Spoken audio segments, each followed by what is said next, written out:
프로그램을 이영상이라고 하고요. 오늘 믿을 수 있는 사람 만들어주신 박은미 감독님 모시고 관객과의 대화를 진행하려고 해요. 앞서도 감독님께 살짝 말씀드렸었는데 제가 2017년에 이 박은미 감독님의 대자보라는 단편을 보고 이 감독님의 이후의 작품이 궁금하다. 장편을 언제 찍으실까 이렇게 기대했었는데 드디어 장편을 가지고 이렇게 디아스포라 영화제에 찾아주셨습니다. 전주영화제에서 첫 월드 프리미어를 했고요. 두 번째로 디아스포라 영화제에 소개되는데요. 많은 관객분들 이렇게 기다려주셔서 감사합니다. 큰 박수로 감독님 모시겠습니다. 어서오세요.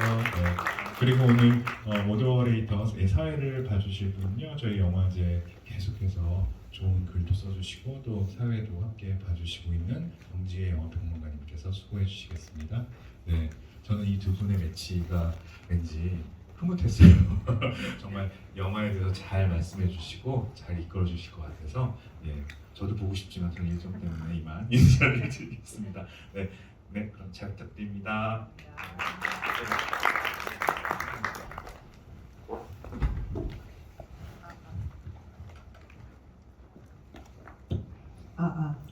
네, 안녕하세요. 반갑습니다. 디아스포라 영화제 매년 오고 있는데요. 올 때마다 굉장히 환대받고 있는 그 느낌을 관객분들 그리고 스태프분들에게 받고 있어서 너무 기분 좋게 시작하게 되는 것 같습니다. 반갑습니다. 정지혜입니다.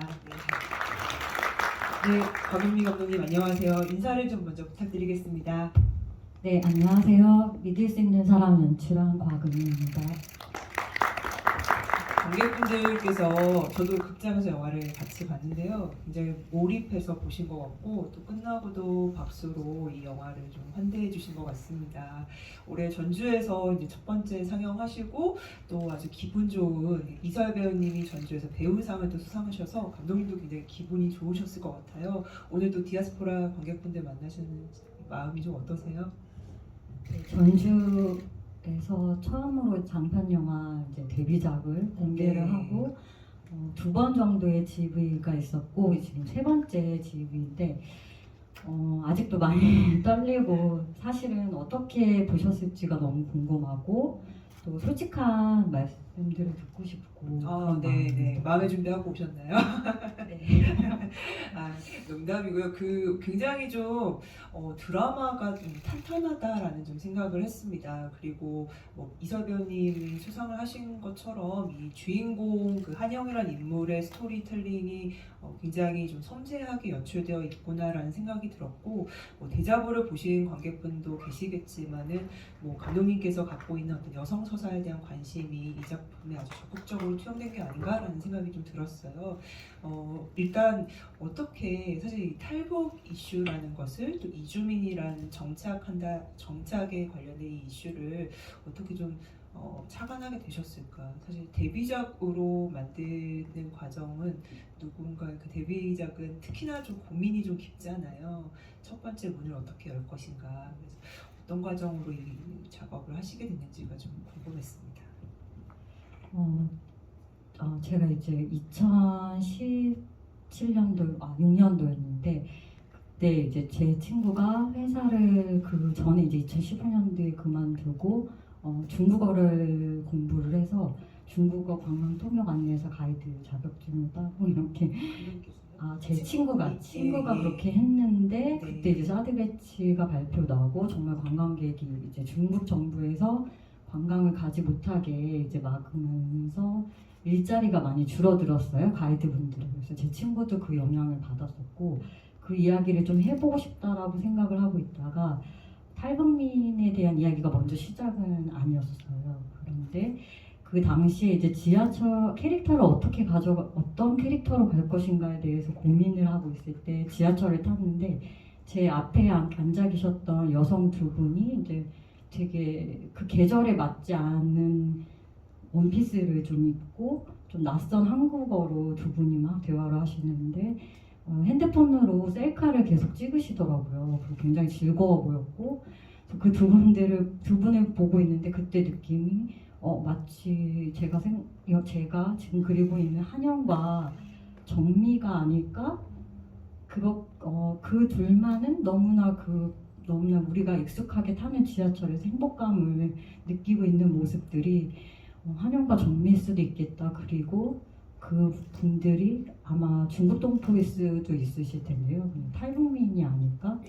되게 가까운 곳에 많이 있지 않을까? 우리가 잘 모르고 있는 게 아닐까라는 생각이 들면서 탈북민의 이야기를 해보고 싶다라고 생각을 했고, 조금 더 부연 설명을 하자면 그 친구를 통해서 중국어 관광토경 안내사 분들 중에 그런 탈북민 분이 있으신지 확인을 해봤거든요. 근데 진짜 있으셨고요. 그래서 이 이야기를 해도 되겠구나, 더 안심을 할 수 있었고, 아마 시나리오 쓰는 동안 제 감정은 사실 저도 대학을 졸업하고 그래서 취업의 전선에서도 뛰어들기도 했고, 또 영화 작업을 계속 했지만 뭐 상업 영화로 이렇게 바로 작업을 하거나 이런 게 아니었기 때문에 계속 어딘가에 안착하지 못하는 마음을 가지고 있었거든요. 그래서 그런 부분들이 다 같이 투영이 되었던 것 같아요.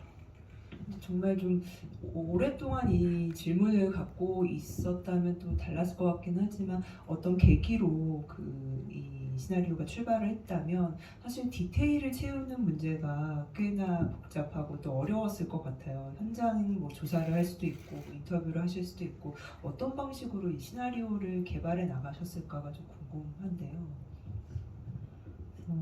시나리오를 그때 이제 자료 조사를 좀 많이 해야 됐어요. 그래서 인터넷에서 온라인 유튜브라든가 뭐 뉴스 기사를 통해서 탈북민 분들이 겪고 있는 애환. 근데 그 중에서도 제가 이제 주목했던 거는 젊은 탈북민 분들이 어떻게 살아가고 있는지가 되게 궁금했어요. 이게 나이가 있으신 분들의 이야기는 좀 많이 들었는데 입장차가 분명히 있을 거고, 생각보다 또 빨리 적응할 수도 있고,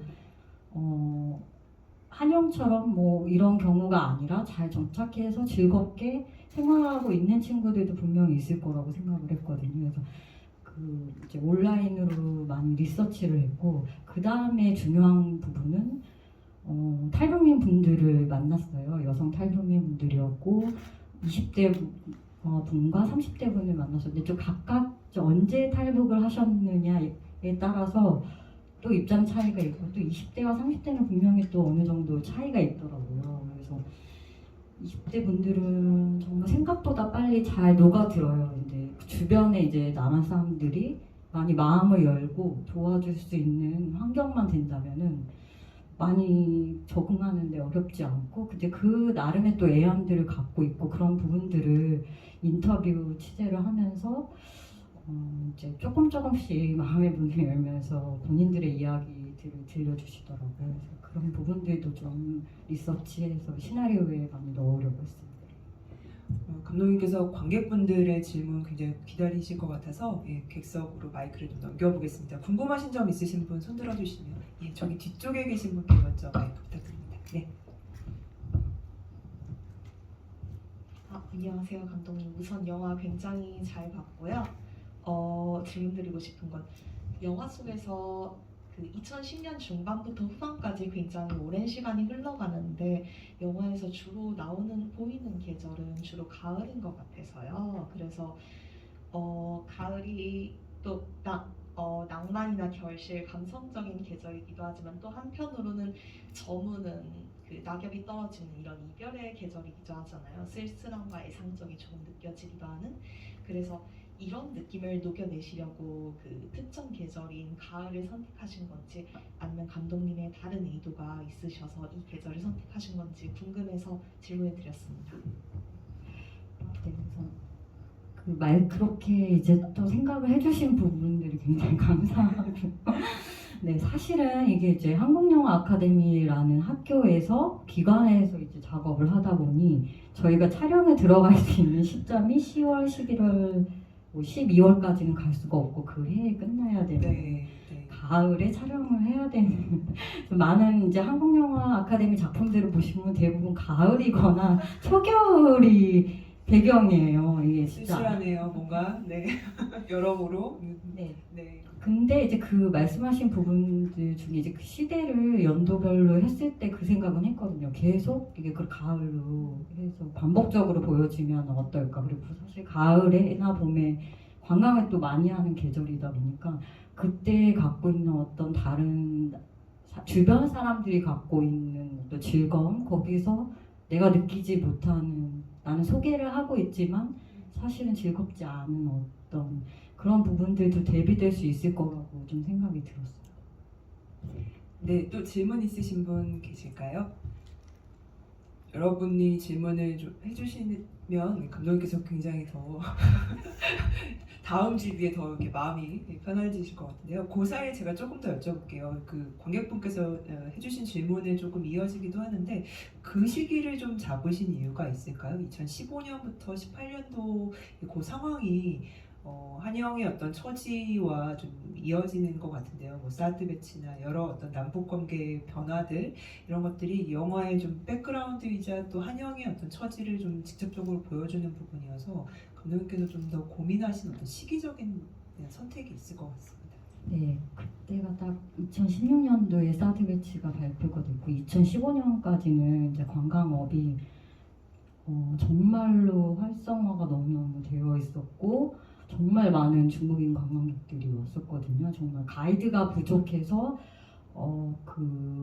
심지어 어느 정도였냐면은 우리나라 역사라든가 이런 공부들이 좀 덜 돼 있거나 자격증이 사실 반드시 있어야 되는데 없거나 이런 게 좀 불법적으로 암암리에 그런 상태에서도 가이드를 섭외해서 진행할 정도로 정말로 가이드가 부족할 때 가장 정점의 시기였고 그래서 2015년도를 다루고 싶었고 2016년도에 사드 배치 이제 발표 때문에 그때 한영이 겪게 되는 타격 이런 부분들을 좀 다루면서 제가 시대적인 이제 18년까지 가져가고 싶었어요. 이제 탈북민이다 보니까 아마 2018년도에 남북 정상회담 했었을 때 여기서의 한영과 정민은 그냥 이제 뭐 마치 TV 보듯이 그냥 일상적인 TV 보듯이 반응하는데 사실 이제 조사했을 때는 그 TV를 보면서 탈북민들이 많이 우시고 진짜 정말 이렇게 남북관계가 잘 되는 것인가에 대한 기대감, 그러니까 이제 고향을 갈 수 있다라는 어떤 기대감으로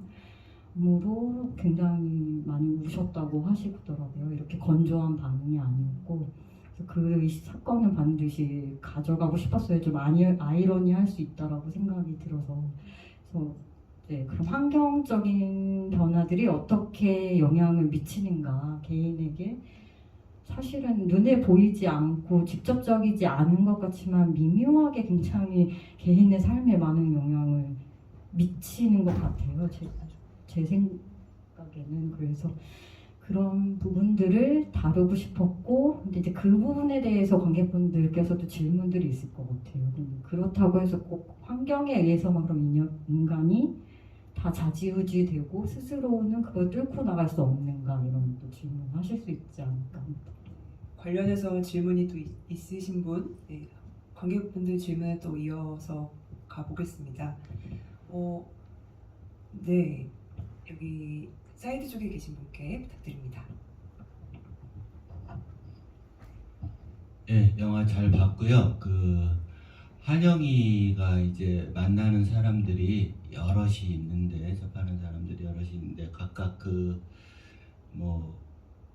관리하는 사람도 있고 또 술집에서 술집 사장님도 계시고 뭐 여럿이 있는데 그 만나는 사람 중에 첫 번째는 초반에 나와서 아이가 그림을 주고 간 아이의 역할하고 또 하나는 직업을 다시 여행사를 들어가기 위해서 여행사 사장을 만나게 되는데 그 사장이 이제 더 적응하라고 이렇게 얘기를 하면서 했었다가 대사 처리를 안 하고 이렇게 밖으로 나와서 이제 나가고 말았거든요. 그래서 그 두 부분이 어떤 의미로 감독님께서는 그 아이를 등장시켜서 그 그림을 주게 했고 그리고 나중에 보니까 떠날 때 그 그림을 챙기는 걸 봤어요 가방에.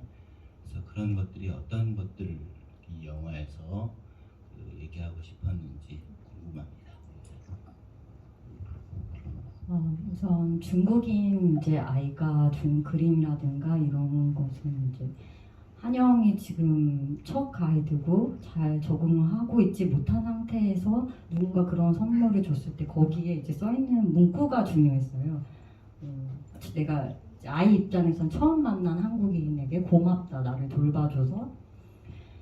그 말을 들었을 때 한국인이라는 표현이 탈북민에게 어떻게 다가설지, 거기서 한영이 어떤 감정을 느낄지 그 부분을 좀 표현을 하고 싶었고, 거기에 더불어서 이제 인혁의 존재를 좀 남동생을 좀 떠올렸으면 좋겠다라는 부분 때문에 이제 중국인 아이가 등장을 했고, 또 그 중국인 관광객과 또 가이드의 어떤 관계 뭐 이런 부분도 좀 미묘하게 살짝 보여주고 싶었습니다.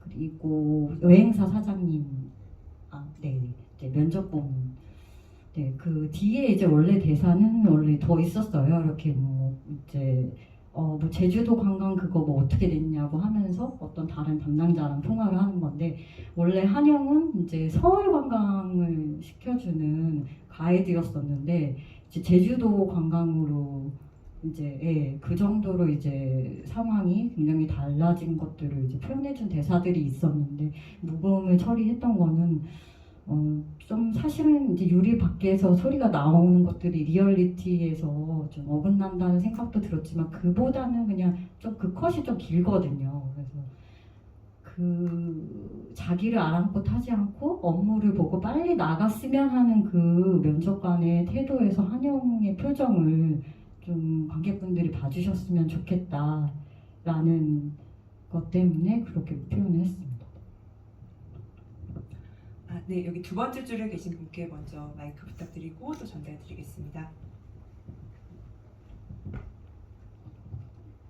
네, 일단 감독님 영화 재밌게 잘 봤습니다. 그 질문 드리고 싶은 게 방금 질문해주신 분이랑 좀 비슷한 맥락일 수 있는데, 중간에 그 중반부에 되게 중요한 그 전개에 되게 중요한 역할을 하는 그 이름이 정확히 생각이 안 나서 그러는데, 그 중국에서 같이 살다가 이제 한국에 네네네. 리샤오요? 네, 샤오 그 등장인물이 전 좀 궁금했거든요. 왜냐면 중반부에 나오다가 이제 잠깐 이제 후반부부터는 살짝 이제 안 나오는 그런 등장인물인데, 저는 감독님께서 그 인물을 이렇게 만드셨을 때 분명 이유가 있으셨을 거라고 생각을 해서 그 이유가 어떤 것인지 궁금해서 한번 질문을 드립니다. 사실 이제 지금 짧게 표현했는데 리샤오에 대한 전사와 이야기들은 사실 되게 많았어요. 리샤오는 내가 지금 애타게 찾고 있는 동생의 연인이고, 사실은 한영의 과거의 모습을 좀 투영할 수 있는 대상이었으면 좋겠다고 생각을 했어요. 꿈을 되게 갖고 있는 한영도 남한에 와서, 물론 처음에 오고 싶었던 것은 아니었지만 동생에 의해서 오게 됐지만 그래도 잘 정착을 해서 어떻게 삶을 살아갈 것인가에 대한 꿈을 갖고 있는 대상으로서 표현을 해보고 싶었는데, 리샤오는 막 굉장히 그거에 대해서 저돌적이고 어떻게든 여기서 머물러서 화장품을 팔면서 살겠다. 이제 화장품 파는 거는 이제 저희가 명동에서 취재를 갔을 때 진짜 중국인 분들이 이렇게 핸드폰 켜놓고 이렇게 명동 거리에서 물건들을 팔고 있는, 그렇게 해서 하나하나 소개하는 왕홍이라고 하는데, 그러한 일들을 하면서 돈을 많이 번다고 하시더라고요. 그렇게 해서 뭐 집을 샀다라는 그런 것도 있고, 이제 그런 꿈을 가지고 있는 리샤오였고, 근데 이제 사실은 이게 인혁을 많이 감추고 싶었고 뭔가 이제 불안감을 주고 싶었거든요. 한영이 어떻게 여기에 과연 잘 정착할 수 있을지 없을지, 그거에 대한 그런 인혁에 대해서 갖고 있는 한영의 마음과 불안감과 그 다음에 리샤오 완전히 너무나 여기서 정착하고 살겠다는 의지를 확고하게 과도하게 갖고 있는 인물, 이제 이런 인물들이 한영의 감정에 계속 영향을 주었으면 해서 만든 인물이었습니다. 네, 저기 뒤에 또 계신 분께 손 한 번만 더 올려주시면 감사합니다.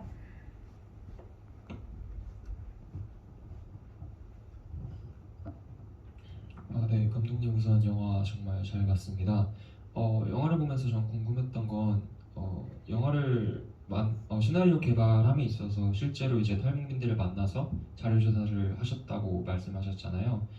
근데 영화에서는 탈북민이 굉장히 고통받고 있고, 그리고 남한에서 굉장히 힘든 삶을 살고 있다라고 그렇게 많이 느꼈는데, 근데 실제 인터뷰를 했을 때 탈북민들은 남한의 삶에 만족하고 있는지, 혹은 영화처럼 그들 차별로 인해서 많이 고통받고 있는지 궁금합니다. 전 개별적인 개인의 상황들은 분명히 다른 것 같아요. 거기서 또 성향에 따라서 다르게 느끼는 경우도 있고. 근데 우선 이 시나리오를 썼을 때 2017년도에 처음 배웠던 이제 탈북민 분은 한국에 그러니까 탈북을 하신 지 10년 정도 되셨었고, 한 30대 초반이었어요. 근데 그분 굉장히 차별을 많이 느끼고 있었고, 그분이 하셨던 말씀이 있었어요. 그냥 독일에 가서 그래서 이제 제가 네네, 거기서는 차라리 외국인으로 살아가는 것이 더 낫겠다라는 말씀을 하셨거든요. 그러니까 그분이 와서 대학도 다니셨는데, 거기서 이제 대학교 내에서도 여러 가지 뭐 이제 일이 아니라 대학교 내에서 뭐 이렇게 연기과셨거든요. 좀 이렇게 캐스팅이라든가 이런 부분에서도 좀 부당하게, 그러니까 탈북민이었기 때문에 탈북민에 대한 역할만을 제안한다던가, 혹은 조금 이제 저도 좀 놀랐던 부분은 같이 남한 사람 밥을 먹었는데 밥을 남기면 왜 다 안 먹냐, 너 고향 사람들 생각 너무나 폭력적이잖아요. 그런 말들을 남한 사람들이 했다고요? 라고 믿기지 않을 만큼 그렇게 사소하게 이제 어떤 일도 있었냐면, 뭐 집에 이제 물건들을 이렇게 그렇게 갖다 주신대요. 이제 필요할 것 같은 물품들이나. 근데 보면 유통기한이 지나 있거나, 예를 들어 다리가 하나가 이렇게 잘 운전치 못하거나, 그러니까 중고 가구를 주거나 뭔가 유통기한 지난 음식들을 주거나, 굉장히 많은 부분에서 우리가 베푼다고 하는 것들 사실 굉장히 착각이고 위선에 있는 것들을 많이 느끼셨고, 그러니까 제가 이제 그렇다면 이 인물이 나중에 어떻게 되는가라고 했을 때, 이제 제가 이야기를 들려줬을 때 결말을 들으셨을 때 본인도 그러고 싶은 마음이라고 하실 정도로. 그러나 이제 많은 세월이 흘러서 지금은 되게 또 정착하셔서 잘 살고 그러니까 제가 이 영화에서 다루고 싶었던 부분이 그게 계속 이렇게 될 것이다를 얘기하고 싶었던 거는 아니거든요. 그래서 이 영화가 탈북민들이 젊은 사람들, 그리고 남한 사회에서 초년생도 별반 다르지 않은 상황들을 겪는다고 생각을 해요. 그래서 그 부분들의 같은 점과 다른 점에 대해서도 같이 생각해보면서 공감할 수 있을 거라고 생각이 들고, 그 시간이 지나면 좀 더 살아가다 보면 좀 자신만의 방식으로 이겨낼 수 있지 않을까 라는 좀 사실 희망도 가지고 만들었습니다. 네, 여기 세 번째 줄에 계신 분께도 마이크 한번 부탁드립니다.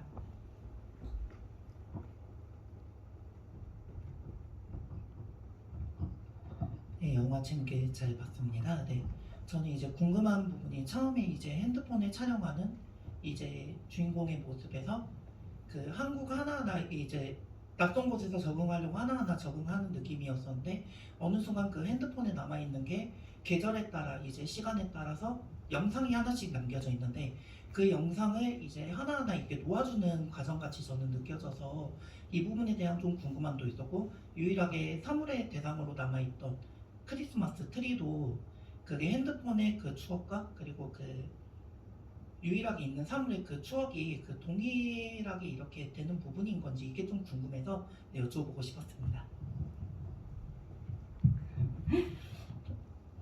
잘 캐치를 하시는 것 같은데 깜짝 놀랐어요. 사실은 트리라든가 이제 크리스마스 이런 건 가족을 좀 떠올리게 하는 거라고 생각을 하거든요.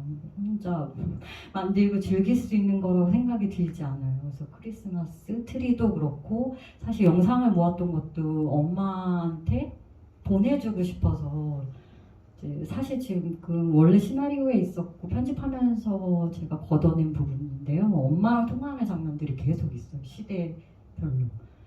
그래서 그 영상을 사실 보내줄 수 있기도 하거든요, 사진을. 그래서 그런 부분으로 모았고 이제 그래서 그 장치들은 사실 가족 그리고 고향에 지금 남아있는 엄마에 대한 마음을 표현하는 장치였습니다.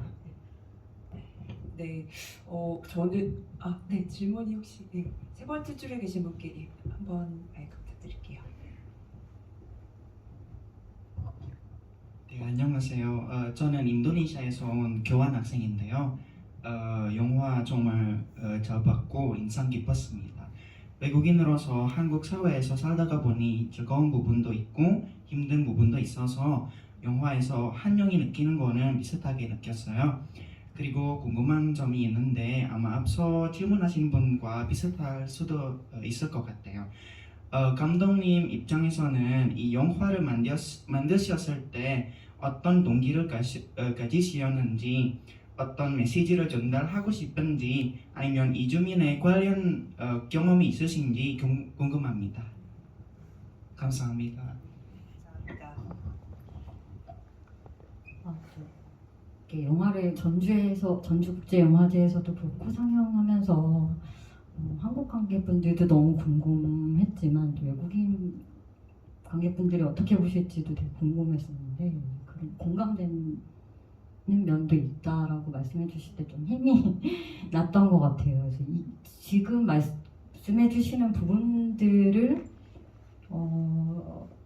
제가 듣고 싶어서 이 영화를 만들었던 것 같아요.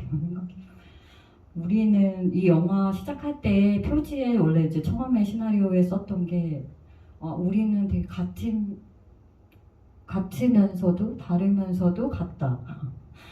그게 이제 전에 탈북민 친구가 인터뷰했었던 뉴스 기사를 본 적이 있는데 그 친구가 했던 말이었거든요. 고등학생이었는데 그 말이 되게 와닿았고 근데 다르다고 하는 것이 되게 나쁘지 않다고 생각하거든요. 다르다고 하는 것도 되게 필요한 부분이라고 생각을 하고 또 우리가 같다라고 생각하는 부분도 당연히 필요한 부분이고 그래서 그런 부분들이 그런 생각들이 다 자연스럽고 그렇지만 이제 이 영화에 사실 제목이 많은 걸 담고 있는 것 같아요. 제가 이 영화를 만들고 싶었던 한영이 이렇게까지 고군분투하고 정착하면서 사실 필요했던 거는 이곳에 살고 있는 사람들의 신뢰나 믿음, 나를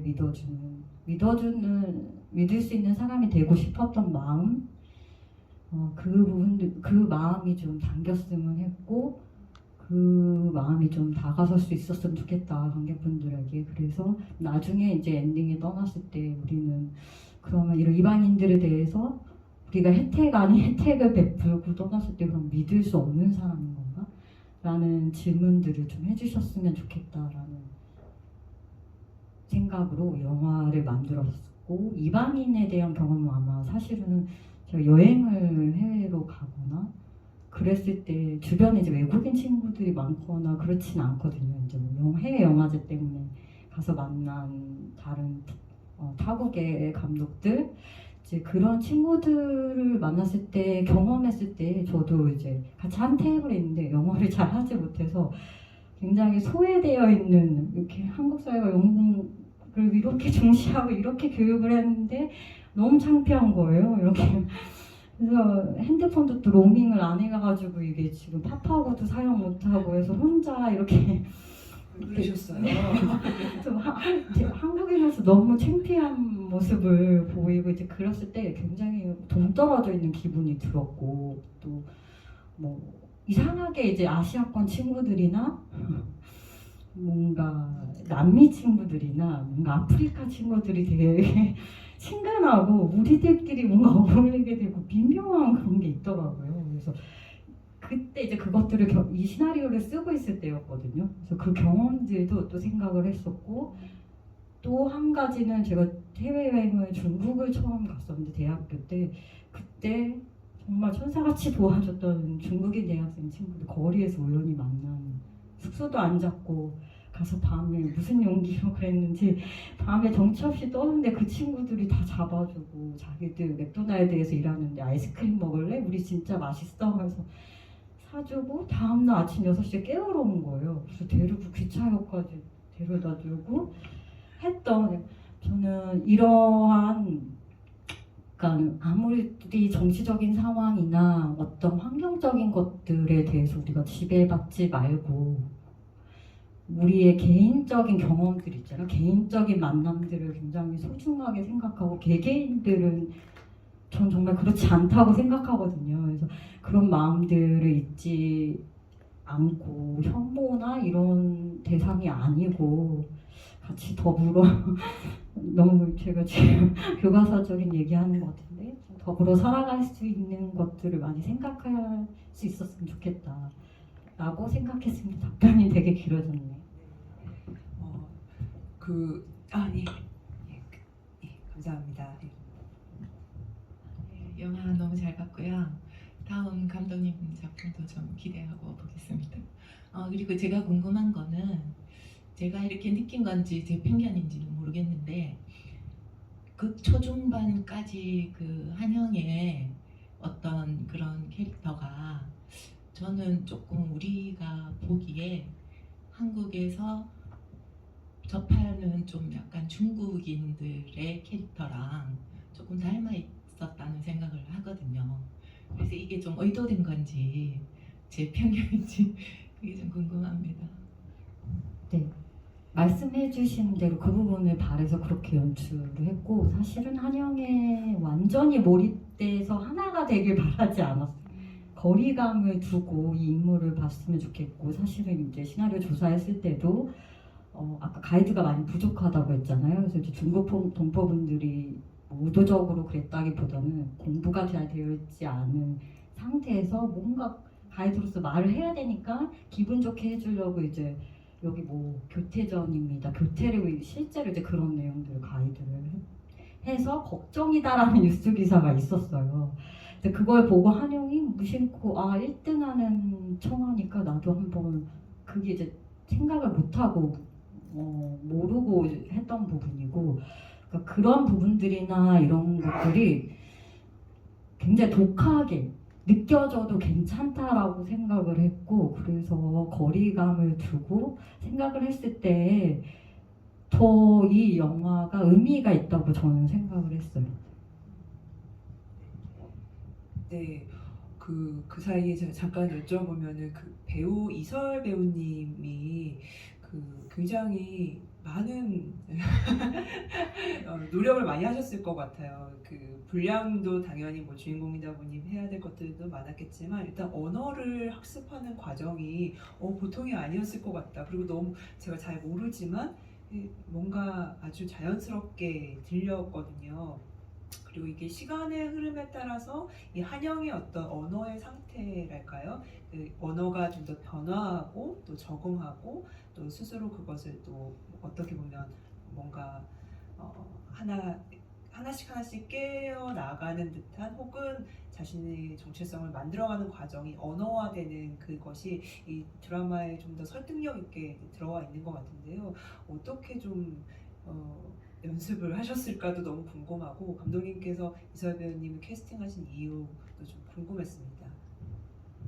그래서 이설 배우님 캐스팅부터 말씀드리면, 제가 이설 배우님을 그 옥남면옥이라는 주변에서 우선 칭찬이 자자했었고, 한국영화 아카데미 작품 중에 이제 썬더버드라는 영화에 또 출연을 하셨었거든요. 지금 작년에 개봉한 작품인데, 그래서 그때 이야기를 듣고 이제 이미지만 봤을 때는 사실은 이제 그렇게 제가 생각했던 이미지는 아니었어서, 한영 역할에. 근데 옥남면옥이라는 KBS 단막극 드라마에서 탈북민 역을 하셨었어요. 그래서 그 작품을 봤는데 굉장히 어린아이 같으면서도 또 성숙한 느낌도 있으면서 되게 뭔가 매력 있다고 느꼈거든요. 이런 배우님이 연기를 해주시면 정형화되지 않은 느낌을 줄 수 있을 것 같아서 이설 배우님을 만났고서도 첫 만남에서도 너무 좋았고, 그래서 함께 하고 싶다고 생각을 했었고요. 이제 언어 같은 경우는 여기 다 나오시는 분들이 중국어를 다 못하세요. 배우분들이 정말 다 달달달달 외웠는데, 이제 중국어 선생님을 섭외를 하고, 그분도 이제 경험이 처음인 친구였는데 이제 영화를 만드는 친구였었고, 그분이 되게 열정적으로 이제 못 만날 때는 온라인 줌이나 이제 만났을 때는 해서 트레이닝을 엄청 열심히 해주셨는데, 그게 이제 중국어를 정확히 알고 뭐 하는 게 아니라 문장 자체를 발음 성조대로 해갖고 통째 그냥 계속 암기하는 거예요. 그렇게 해서 여기 출연하시는 배우분들 다 그렇게 연습을 모두가, 그러니까 중국어를 잘 하시는 배우분을 캐스팅하고 싶었는데, 또 그러기에는 또 원하는 배우분의 이미지나 이게 아니어서 맞지 않거나, 그래서 원래 중국어를 잘 하시는 분을 캐스팅하고 싶었거든요. 그 리얼함이 너무나 중요하다고 생각을 해서 결국은 다 그렇게 달달달 외우시고 트레이닝을 하고, 북한어도 마찬가지로 또 해야 돼서, 근데 그 부분에 대해서 이제 이설 배우님이 시간을 많이 할애해 주시고 많이 만나고 스스로 노력을 많이 해주셨어요. 그 언어가 이 영화에 좀 굉장히 중요한 부분이라 느껴져가지고 공을 많이 들이셨을 것 같았어요. 네, 또 질문 있으신 분 계실까요? 네, 조금 더 여쭤보면, 사실 이 영화에 아까도 관객분께서도 언급을 하셨지만 인물이 한영 주변에 있다가 한 명 한 명 이렇게 점점 떠나가는 어떤 구조가 있는 것 같아요. 이런 설정, 특히 이제 인혁이라는 이 동생은 목소리로 혹은 이제 과거의 플래시백으로만 등장할 뿐, 사실 계속 이 한영 주변에 떠돌지만 정작 그 우리에게 실체를 보이지는 않잖아요. 그리고 있던 사람도 떠나가고 또 사실 있는 존재도 보이지 않는 그런 어떤 인물들 간의 어떤 관계도를 만들어 가신 이유가 좀 궁금하고요. 그리고 또 사실 많은 분들 좀 공감하지 않으셨을까 싶은데, 이 경찰, 태고라는 인물, 우리를 약간 약간 뭔가 한영과 같은 그런 오해 혹은 그런 생각을 하게끔 하다가 또 결정적인 순간 좀 맥을 딱 풀게 하는 그런 역할도 한 것 같아서, 태고라는 인물에 대한 감독님 어떤 설정도 좀 궁금했습니다.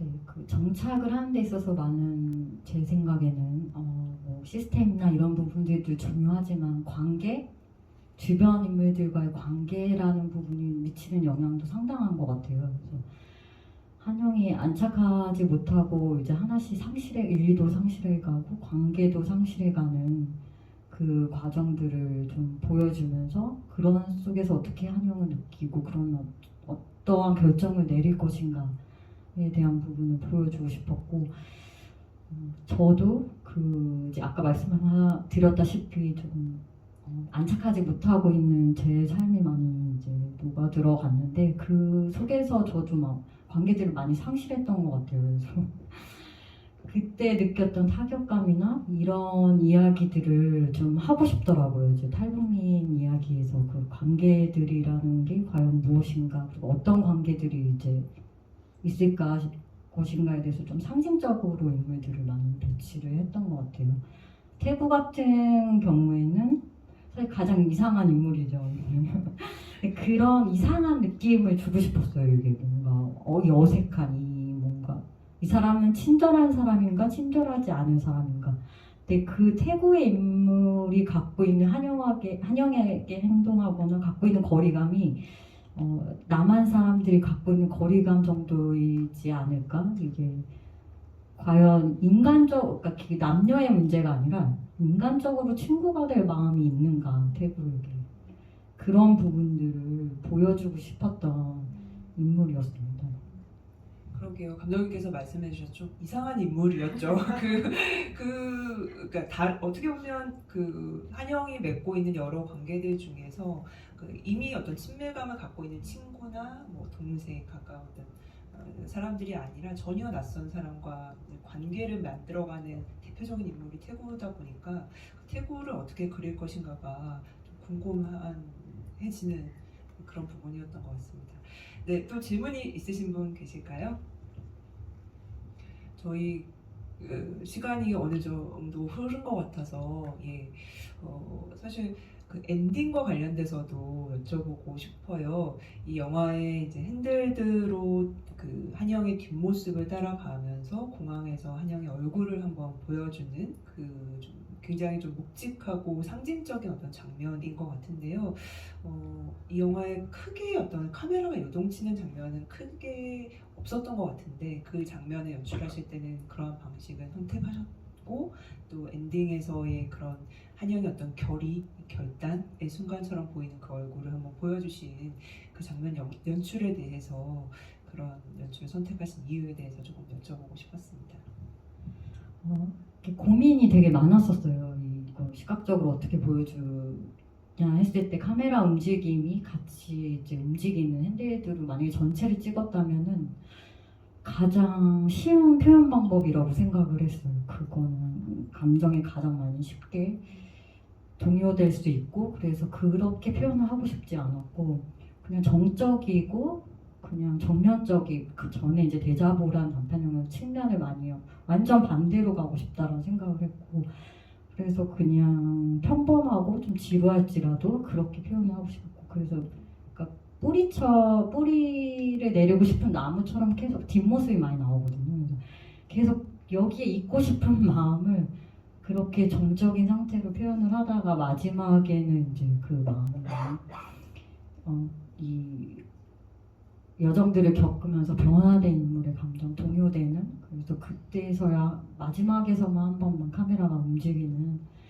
그렇게 함께 갈 수 있는 어디를 가는지는 모르겠지만 그때 이제 한영이 돌아봤을 때는 그동안의 여정을 많이 생각했을 것 같아요. 자기가 남한 사회에서 보냈던 자신의 삶에 대해서 그 표정이 사실은 관객분들이 봤을 때 굉장히 불편하셨을 거예요.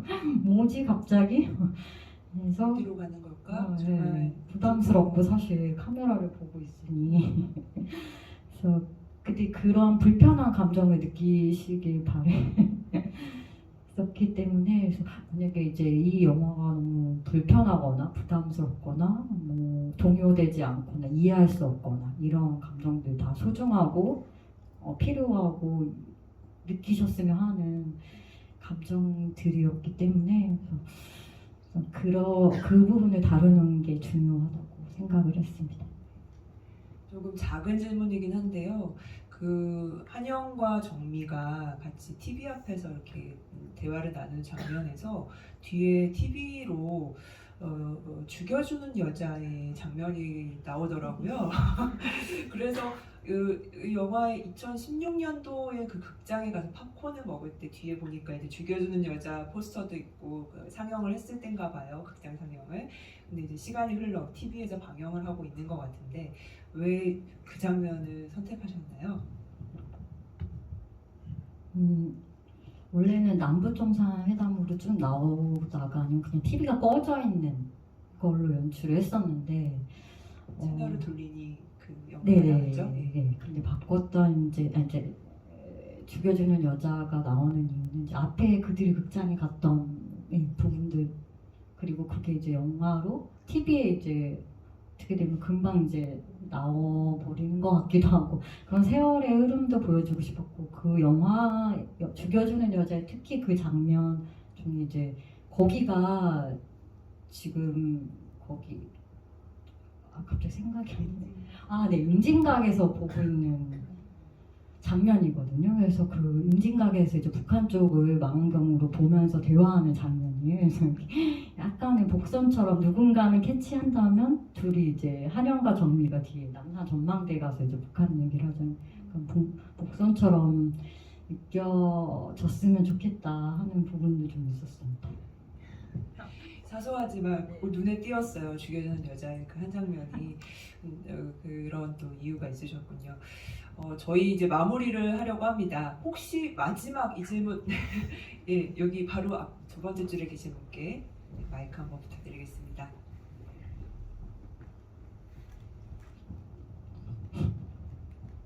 네, 감독님 영화 잘 봤습니다. 저는 마지막 장면에서 한영이 계속 어머니를 찾으러 가려고 했던 마음이 들었고 짐도 정리를 해서 공항으로 가는 장면이어서 어머니를 찾으러 가나? 라고 생각을 했었는데 마지막에 또 중국어로 마치 관광객이 가이드에게 물어보는 듯한 말로 했던 그 사운드가 들어갔던 걸로 알고 있는데 혹시 그래서 한영이 다른 지역으로 가이드를 가나 해가지고 궁금했던 장면이 있었는데 혹시 마지막에 한영이 어디로 갔는지에 대해서 혹시 물어봐도 되겠습니까? 저는 지금 말씀해주신 부분도 맞을 것 같아요. 네, 엄마를 보러 가고 싶다고 했었으니까 정말 북한에 갈 수도 있겠죠. 그렇게 느낄 수도 있고 아닐 수도 있고 근데 이제 중국어가 나왔던 부분은 끝까지 자격증이라든가 뭔가 집착이 있었잖아요. 근데 집착이 이제 남한에 정착하고 싶었던 마지막 그 마음을 한 번 더 표현을 해주고 싶었어요. 그런 마음이었다라는 거를. 그리고 엔딩은 네, 자유롭게 어쩌면 독일에 갈 수도 있지 않을까요? 정리를 보면. 아니면 세계 일주의 꿈을 실현하는 걸 수도 있겠네요. 네. 열린 결말이라는 것으로 일단 알겠습니다. 네, 감사합니다. 오늘 긴 시간 영화 함께 또 보시고 또 관객과의 대화까지 함께 해주신 관객분들 정말 감사드리고요. 감독님 마지막 인사를 부탁드리겠습니다.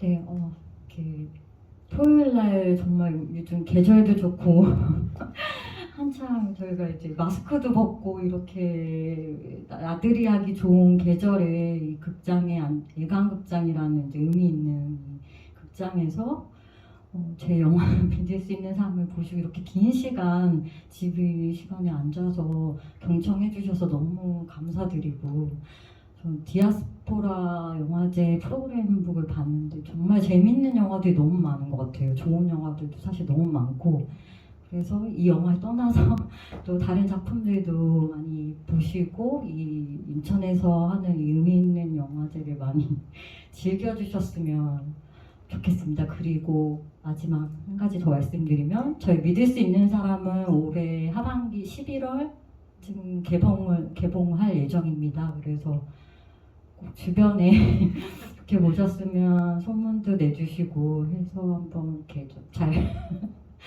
부탁드리고 이설 배우님한테도 많은 그 외에 저 이제 매력 보석 같은 배우분들이 많이 나오시는데 관심 많이 가져주셨으면 좋겠습니다. 네, 감사합니다. 시간을 마치겠습니다. 감사합니다.